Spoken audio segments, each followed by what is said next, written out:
So, ladies and gentlemen, it's been 5 years since SADC declared the sanctions against Zimbabwe as an illegality, something that the whole of Africa should unite and fight against. And today, being the 25th of October, I'm here hosting Honorable Ndudzo from Western North. Honorable, we went to the anti-sanctions gathering today. What was your major takeout? What is your view as a legislator in Zimbabwe about the illegal sanctions on Zimbabwe?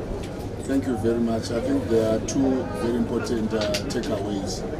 The first one is to emphasize and underline the fact that the sanctions that are imposed on Zimbabwe are illegal. They are illegal, they are unwarranted, they are unjustified. They are illegal to the extent they violate the tenets of the United Nations Charter. They violate the African Union Charter. They violate all protocols and all laws that exist in the body of international law. They are unilateral and they are imposed with an intention to affect the way things are run in Zimbabwe. They are a tool and they are a weapon for regime change. And to that extent, they constitute external interference in the internal affairs of a sovereign republic. The second aspect is that until and unless all sanctions in any form and against all persons and institutions in Zimbabwe have been removed, we must not allow wool to be pulled over our eyes to think that the sanctions have been removed. Because if you keep sanctions in whatever form against any subject, any institution and any office within Zimbabwe, that has a collateral effect within the economy, the politics, and the life of Zimbabwe. So it's important for us to continue to collaborate until we attain a point where all sanctions have been eliminated. So basically they are designed to cause suffering in Africa and in Zimbabwe in particular. Sanctions are a form of modern asymmetrical warfare. They are intended to suffer the population so that the population will rebel against its own duly elected government. We've seen that happening in Venezuela. Yes. We've seen that happening in other countries. So sanctions are not justified. They are a neoliberal continuation of neo-colonial relics. Because we've gone through a full cycle from slavery to colonialism, and sanctions are but the latest installment of the imperial machinations and shenanigans to suffer the people of Africa and the people of Zimbabwe in particular. So in the context of legislation, you are an MP in Parliament. If you go back in history, yes, the sanctions were imposed by the Western countries upon the instigation by the grieving former commercial white farmers after Zimbabwe took its land and gave it to the majority. But if you would remember, it was Morgan Tsvangirai at the time who actually called for the sanctions. So as Parliament, what kind of action should be taken against Zimbabweans who actually call for economic sanctions against Zimbabwe? What do you think should be done or crafted? Thank you. It's a very sad chapter of our history, where Zimbabweans who were born and have lived their lives in Zimbabwe collaborate with enemies of the country to have restrictions and sanctions imposed on the population.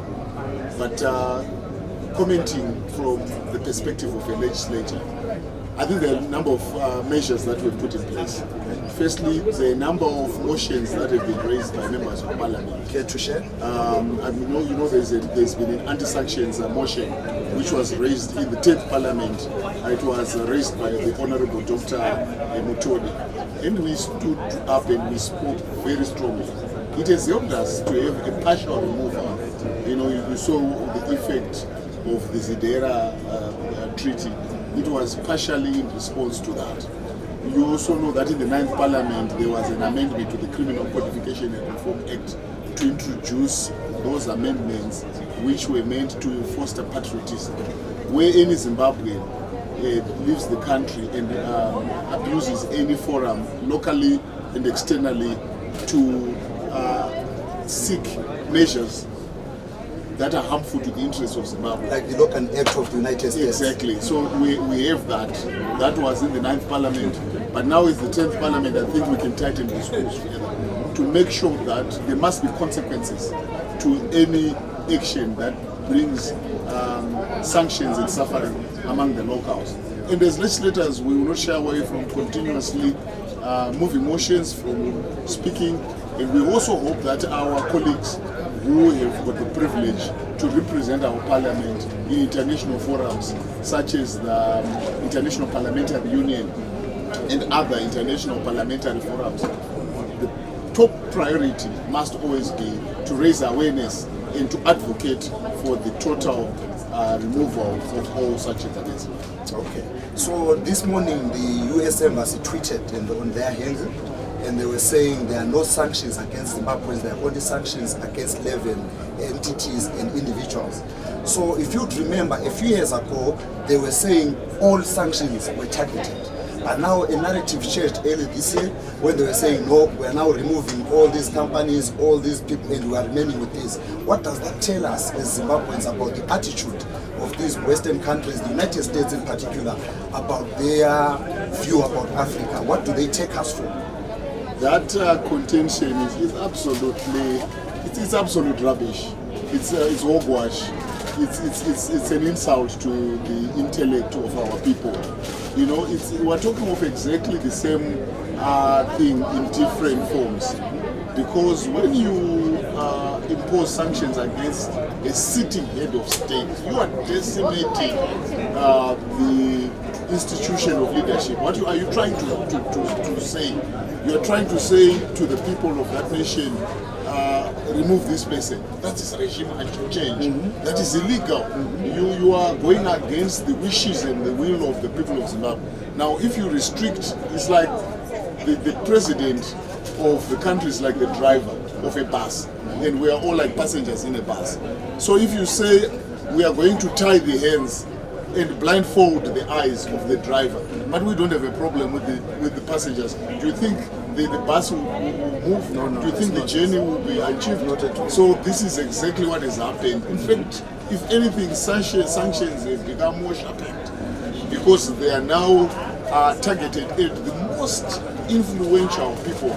But these are people who have come out of political processes where the majority of Zimbabweans exercising universal suffrage. They've chosen the president. And now you cannot come and try and restrict our choice by the imposition of sanctions. So I want to say what the US Embassy has done is in fact an insult to our intelligence. So most Zimbabweans will agree with me, those who understand the effects of sanctions, that there is a big gap in terms of educating our people about the effect of sanctions. There is a lot of ignorance. If you go into social media, people don't really appreciate. So from a legislative point of view, what should we do to our education curriculum from as early as grade 2, grade 3, to teach our children about how sanctions have affected the economy of Zimbabwe, because they are now part of the historical syllabus of the social fiber of Zimbabwe. What should be done? I fully concur with you that sanctions are very damaging to the whole fabric of our society. And if we don't educate our people, if we don't raise awareness, if we don't instill knowledge in our people, we run the risk of even having our own people not appreciate the danger that comes our way for as long as we have sanctions. So you know that sanctions affect our economy, they affect our trade, they affect our social life, they affect everything, even the capacity of a nation to deliver all the social services to its own people is affected when it cannot freely trade, when it cannot access international finance. So I think there is a need for us to actually come up with legislation that compels the training and that makes it part of the syllabus at all levels, at granular points, for people to appreciate the harmful effects of sanctions, and also that raises awareness for people to be able to do everything within their means to be patriotic and to avoid doing things that can then bring about sanctions, and also to make sure that we are united as a people, mentally, psychologically, intellectually, to be able to fight the scourge of sanctions. There you have it, Zimbabweans. The honorable member agrees. Sanctions should not just be a rhetoric. Sanctions should be part of our social fiber, our educational syllabus. Our children should know how harmful sanctions are. Honorable Ndudzo, thank you very much for your time. It's been an absolute pleasure. Take care of yourself, Chad. Cheers.